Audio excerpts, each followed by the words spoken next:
Hammaga assalom do'stlar. Do'stlar, bugungi videorolikimizda sizlar bilan LibertyX brokerdan 50% bonus olishda ko'rsatib o'taman. Do'stlar, biz mana shu brokerdan bonus olishimiz uchun biz ro'yxatdan o'tib olishimiz kerak bo'ladi. Ro'yxatdan o'tish havolasini video tagida hamda kommentariyada qoldiraman. Bemalol ro'yxatdan o'tib olsangiz bo'ladi. Do'stlar, hozir misol uchun biz birinchi navbatda ro'yxatdan o'tib olamiz. Ro'yxatdan o'tgandan so'ng biz hisobimizda $500 to'ldiradigan bo'lsak hamda special 50 promo kodini kiritadigan bo'lsak 50% bonus olsak bo'ladi. Buning uchun mana bonusingizni oling degan tugmaga bosamiz va hozir elektron pochtamizda hamda parol hamda telefon raqamini yozib ro'yxatdan o'tib olamiz.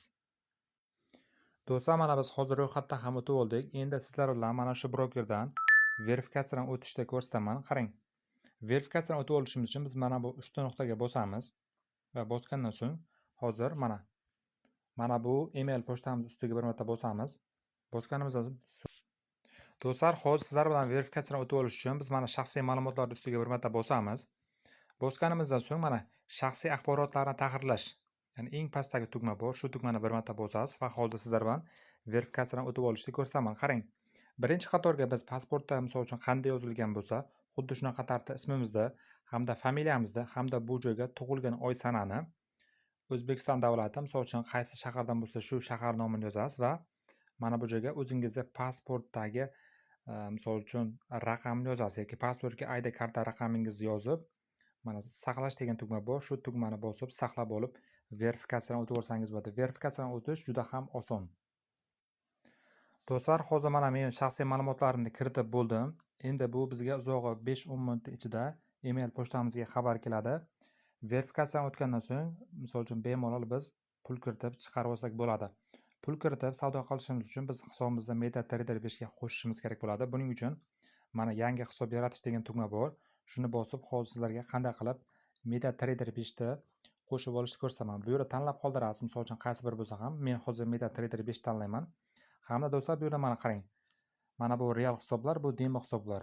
Agar sizlar misol uchun bu joyda real hisob tanlaysiz hamda bu yerga qarang, mana instant tanlaysiz, ya'ni birinchisi instant tanlaymiz va yaratish degan tugmani bir marta bosamiz va hozir bizga yaratib beradi.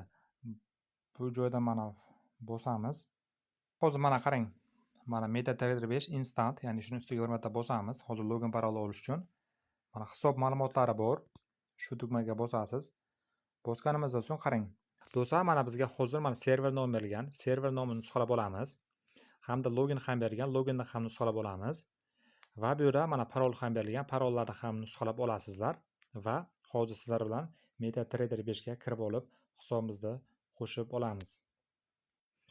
Do'stlar, mana hozir server nomini kiritamiz. Mana kiritgan payti bizga mana chiqarib berdi. Va ustiga bir marta bosamiz. Endi qarang, login hamda parollarni kiritib qo'yib, login degan tugmani bosib hisobimizga qo'shib olamiz. Hozir sizlar bilan loginni kiritib olaman. Do'stlar, mana ma'lumotlarni kiritdim. Endi login degan tugmani bosib hozir tasdiqlab olaman. MetaTrader 5 ga hisobimizni ham qo'shib oldik. Endi misol uchun bemalol pul kiritib savdo qilib borsak bo'ladi. Do'stlar, mana biz email pochtaga ham xabar kelibdi 18:24 da, ya'ni biz muvaffaqiyatli tarzda ro'yxatdan o'tdik, verifikatsiyadan o'tib oldik. Endi misol uchun bemalol pul kiritib 50% bonusni olishni ham ko'rsatib o'taman. Do'stlar, endi qarang, depozit degan tugmaga bosamiz. Bosganimizdan so'ng hozir sizlarga qanday qilib bonus olishni ko'rsataman. Qarang, bu yerda mana pul kirsak bo'ladi. Biz tanlab qoldiramiz. Misol uchun qaysi hisobimizda, mana misol uchun mana MetaTrader 5 tanlab qoldiramiz to'g'ridan-to'g'ri. Va bu yerda qarang, mana biz Visa karta orqali pul kirsak bo'ladi yoki mana turli xil bank kartalari Uzcard Humo yoki Telegram orqali ham kirsak bo'ladi. Hozir mana Visa kartani tanlayman va qarang, mana $500 yozasiz. Mana 50% bonus olish uchun hamda mana bu joyga misol uchun karta raqam, ism familiyasini hamda amal qilish muddati hamda CVV raqamini yozamiz hamda mana bu joyga promo kodingiz bormi degan joyga boyagi ro'yxatdan o'tayotgan paytdagi special 50 degan ya'ni kodni kiritamiz. Adashmasam mana shunaqa edi. Buni yana bir qayta tekshirib olasiz sizlardagini.